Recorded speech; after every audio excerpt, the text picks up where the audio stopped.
Ndugu zangu Waislamu, wenzetu ambao ni wema waliotangulia mina sahaba watabi'in wa man tabi'ahum bi ihsan, walikuwa ni watu ambao wakisikia kwamba jambo hili ni dini, jambo hili ameamrisha Allah, wanatekeleza, hawaulizi. Jambo hili Allah amekataza, wanaacha. Jambo hili Mtume amelifundisha, wanatekeleza. Na tuna mifano ya baadhi ya watu ambao walikuwa wanakupa na haraka katika kujisalimisha kwa yale ambayo yalielezwa katika Qur'ani na sunna sahihi za Mtume Muhammad sallallahu alayhi wa alihi wasallam. Aya ambazo tunazungumzia masuala ya pombe. Pombe katika Uislamu imeharamishwa katika hatua, kwa sababu Waarabu walikuwa ni yaliyozoea masuala ya kunywa pombe. Kwa hiyo uharamishwaji wa pombe umekwenda katika hatua tatu. Hatua ya kwanza, hatua ya pili, hatua ya tatu. Katika ile hatua ya tatu ni aya aya 91 ya Maida.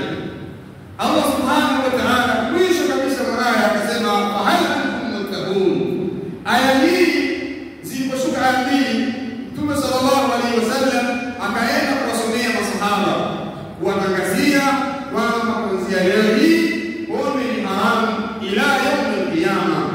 Watu katika miongoni mwa watu waliosikia siku hiyo Mtume sallallahu alaihi wasallam akasomea hiyo aya ni sahaba Umar ibn al-Khattab radhiyallahu anhu Allah.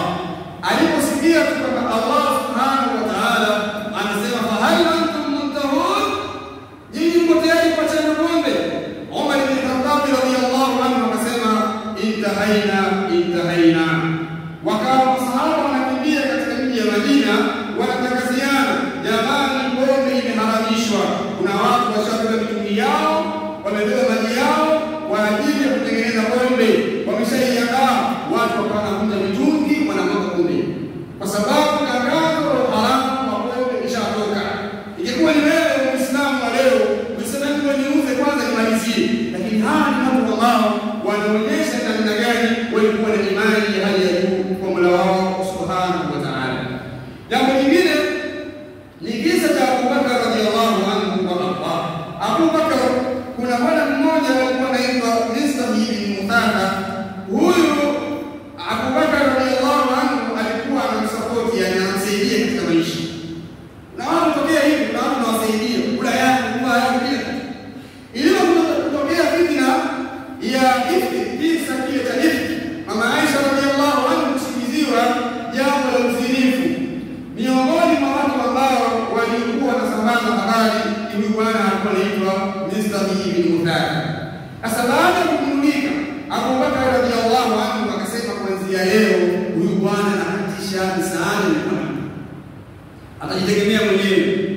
Lakini kashuka aya katika sura An-Nur, Allah subhanahu wa ta'ala akimlaumu na akimwambia asifanye hivi. Baada ya kushuka aya hiyo, Abu Bakar radhiyallahu anhu akasema huyu bwana anamrudishia misaada yake ila yaum al-qiyama. Angalia namna gani Waislamu wenzetu, masahaba, watu wema hawa walikuwa na haraka na kupa katika kukubali yale ambayo wanaoambiwa kuhusiana na dini. Kisa cha Ali radhiyallahu anhu wa arda. Ali bin Abi Talib siku moja alikuwa anafuta hofu, viatu vile vya ngozi. Hofu ni viatu ambavyo mtu akivaa akiwa na uhuru wake kamili, huru ukitenguka katika Afrika sheria hataki kuvua au socks, anatakiwa anafuta juu, sio chini. Sasa utaona hapa akili inasema chini ndio kuna kanyaga uchafu, ingekuwa chini.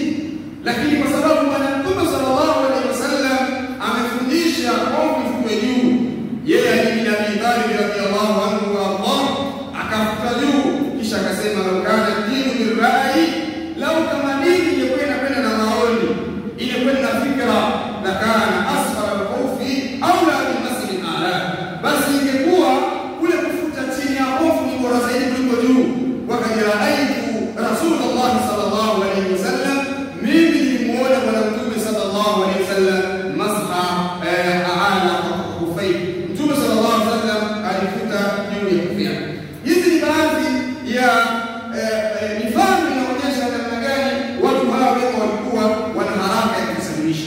Siku moja Al-Imam Malik bin Anas al-Asbahi, al-Imam huyu Imam Dar al-Hijra aliyefariki mwaka wa 179.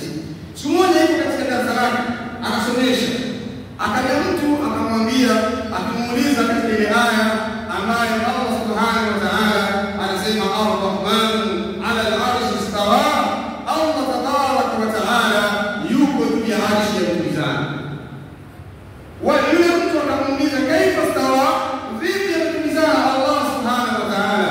Al-Imam Malik rahmatullahi alayhi akatawajibu, ile jibu alilitoa ikawa qaida kuanzia kipindi hicho mpaka leo hii. Mtu yoyote ambaye ni katika Ahlusunna wal Jamaa, huo ni msingi ambao anauchukua katika masala ya kuaminiana na asma wa sifat. Akasema al-Imam Malik rahmatullahi alayhi, al-istiwa ma'lum wal kayfiyya majhul wal iman bihi wajib was su'al anhu bid'ah. Asema istiwa inajulikana, kayfiyya kwa Allah inajulikana, kayfiyya majhul, kuuliza Allah amekaa vipi ni bid'ah, sababu aya hizi zinashuka kama Mtume sallallahu alaihi wasallam hakuna mtu alikuwa anahoji. Wal iman bihi wajib, na kuamini wajib. Leo sisi Waislamu tunaitikadi kwamba Allah Subhanahu wa Ta'ala anashuka mwisho kila siku, mwisho wa usiku ile ndio ya mwisho. Sasa mtu aulize kaifa yanzi, tutasema la, an-nuzul ma'lum, kisia kushuka maana ni kutoka juu kwenda chini. Wal kayfiyya majhul was-su'al anha bid'ah wal iman bihi wajib. Haya ni maelezo ambayo yaonyesha namna gani watu hawa walikuwa wanasalimisha kwa Allah Subhanahu wa Ta'ala. Ndugu zangu Waislamu, kuna baadhi ya vitu vinaitwa muaridhat, vitu ambavyo vinasababisha watu kutojisalimisha kwa Allah, kutojisalimisha katika dalili za kisheria. Zipo zile zinaitwa muaridhat, zipo nyingi, lakini moja wapo yani vitu vinasababisha watu wasijisalimishe kwa Allah Subhanahu wa Ta'ala. Jambo la kwanza ni mjinga. Mtu akiwa ni mjinga, waweza mtolea haya wewe, ukamtolea hadithi ya Mtume sallallahu alaihi wasallam, Allah anasema hivi, bwana mjinga watu na akakataa, sio mjinga. Watu wameingia kwenye bid'a, wameingia kwenye shirki kwa sababu ya mjinga, na huo ndio mlango wa kwanza ambao Sheitani akitaka kuwapoteza wanadamu anatumia kusikia. Na kibaya zaidi, ikifikia hatua Muislamu au mwanadamu akajiona kwamba yeye hajui lakini anajua. Yeye kuna mtu hajui lakini yeye anajua. Shetani anampenda mtu alizaidi kwa sababu huyo hawezi kusoma. Yeye babaki ni mjinga wake mpaka. Jambo lingine ni al-hawa, kufuata matamanio ya nafsi. Taona mtu anajua kweli pombe ni haramu lakini anakunywa. Matamanio ya nafsi. Anajua zina ni haramu lakini anataka kuzini. Anajua kamari ni haramu lakini anataka kamari.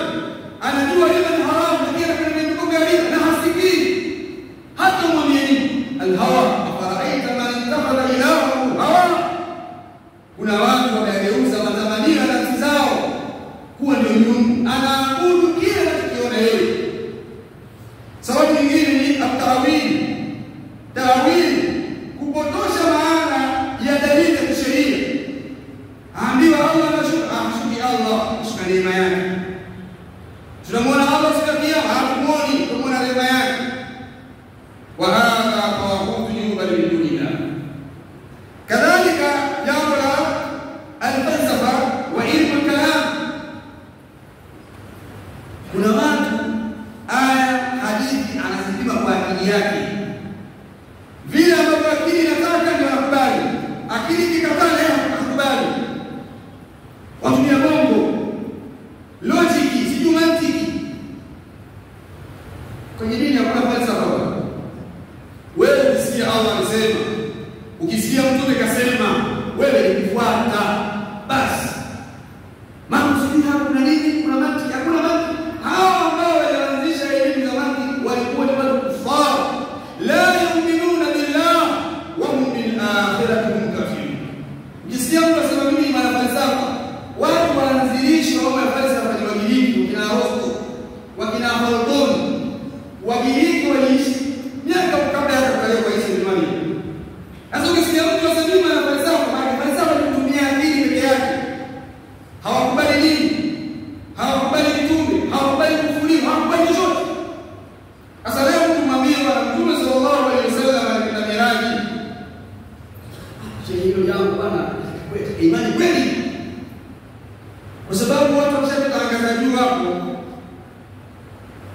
oksijeni.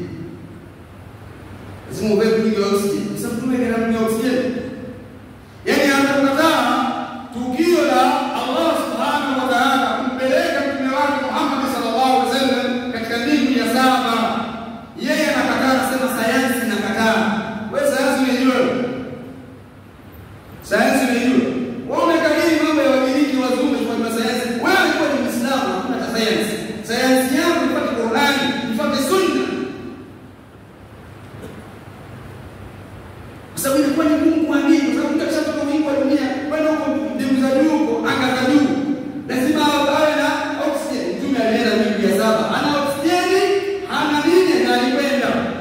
Anta muslim, kama wewe ni Muislamu ndio hilo kuliamini bila shaka wala Allah. Innamal mu'minuna alladhina amanu billahi wa rasulihi thumma lam yartabu.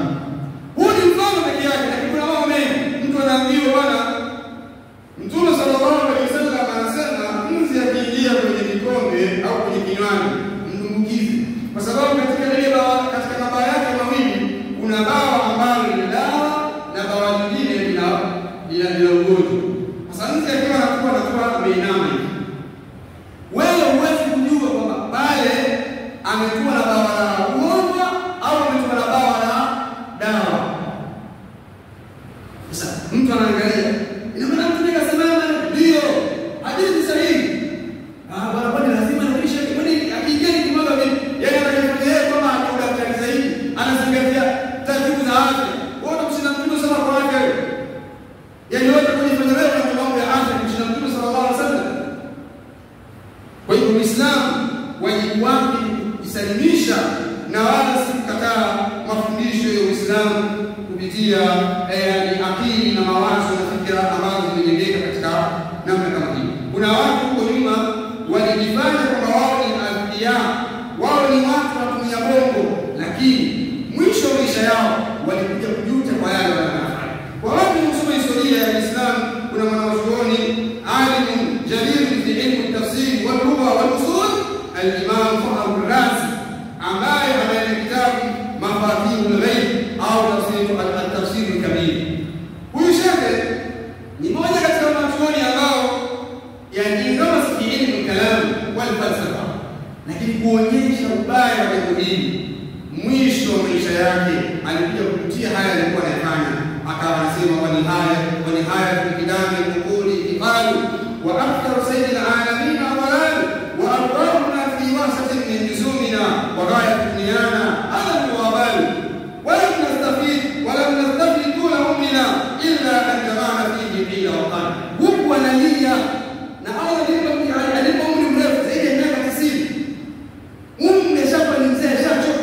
Miaka yote alipotumia katika masuala ya khamsa. Sasa leo kuna mtu ukimweleza jambo la dini, mtume akasema hivi, mtume akasema hivi, yeye anadanganya. Uislamu wako huwezi kukamilika isipokuwa lazima ujisalimishe kwa Allah subhanahu wa ta'ala.